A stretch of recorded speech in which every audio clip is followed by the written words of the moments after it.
Las células pueden clasificarse en dos tipos según cómo se encuentre el núcleo en su interior. El núcleo de una célula contiene ADN. El ADN posee toda la información hereditaria de la célula. A las células que tienen un núcleo rodeado de membrana las llamamos eucariontes.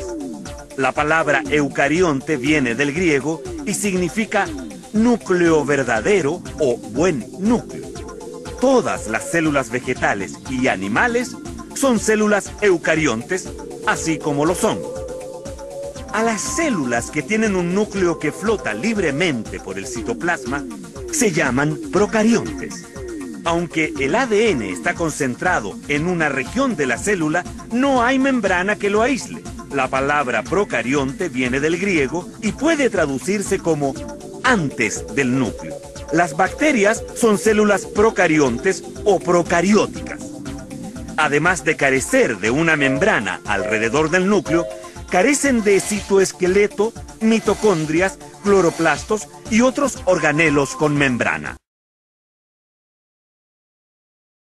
Las formas, tamaños y funciones pueden ser muy distintos, pero todas las células tienen en común la presencia de la membrana celular o plasmática, el citoplasma y el material genético. La membrana plasmática es una delgada bicapa de lípidos y proteínas que, entre otras funciones, protege a la célula y regula la entrada y salida de sustancias. El citoplasma es el material líquido contenido por la membrana plasmática. En él se encuentran las distintas estructuras celulares. La información genética está contenida en la molécula de ADN, que está ubicada en el núcleo celular. En el citoplasma se encuentran las organelas. En las mitocondrias se produce la respiración celular.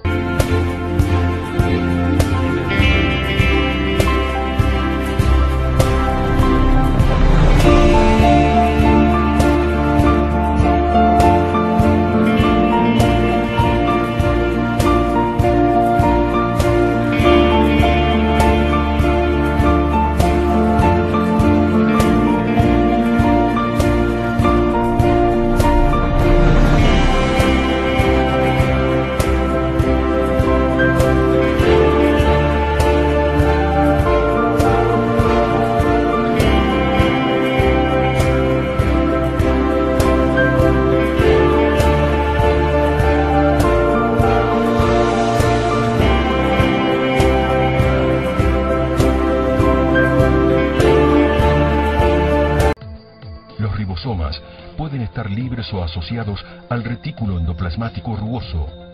Son los sitios en los que ocurre la síntesis de proteínas. El retículo endoplasmático es una red de membranas. Se lo denomina rugoso cuando tiene ribosomas asociados y produce y moviliza proteínas. El retículo endoplasmático liso no tiene ribosomas y produce y moviliza grasas y aceites. El complejo de Golgi está constituido por sacos aplanados que reciben sustancias elaboradas en el retículo. Estas sustancias son distribuidas en la célula o eliminadas de ella.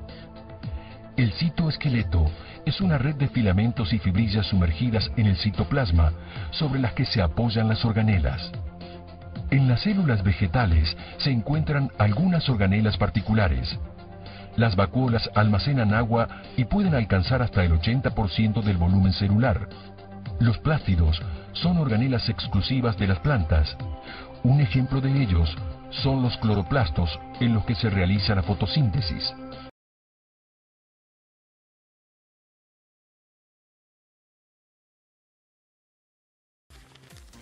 ¿Recuerda un dibujo como este en alguna de sus clases de ciencias?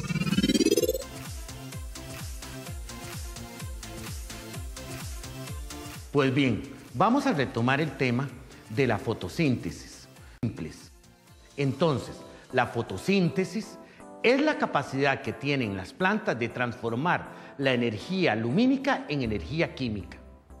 Su fórmula química es 6 moléculas de dióxido de carbono, 12 moléculas de agua que producen una molécula de glucosa, 6 de oxígeno y 6 de agua.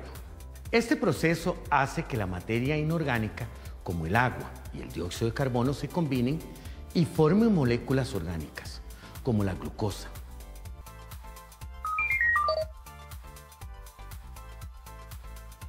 Observen.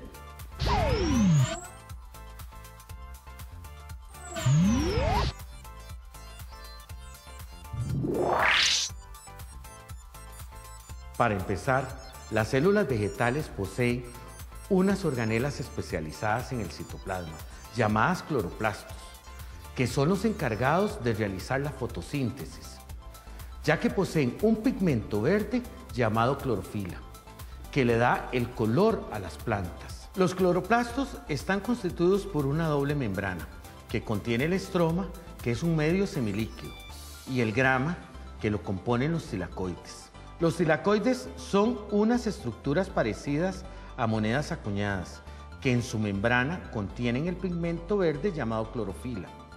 Es aquí, en la membrana del tilacoide, en donde se da la fase lumínica, y aquí, en el estroma, se da la fase oscura, que son los dos procesos en los que se divide la fotosíntesis.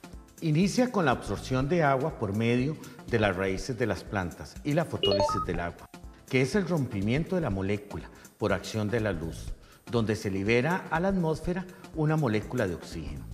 Además, este proceso produce 2 hidrógenos y 2 electrones.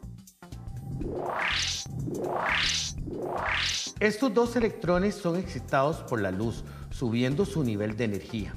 De aquí, estos empiezan a brincar de molécula a molécula en una cascada de reacciones, provocando que los electrones vuelvan al nivel de energía inicial.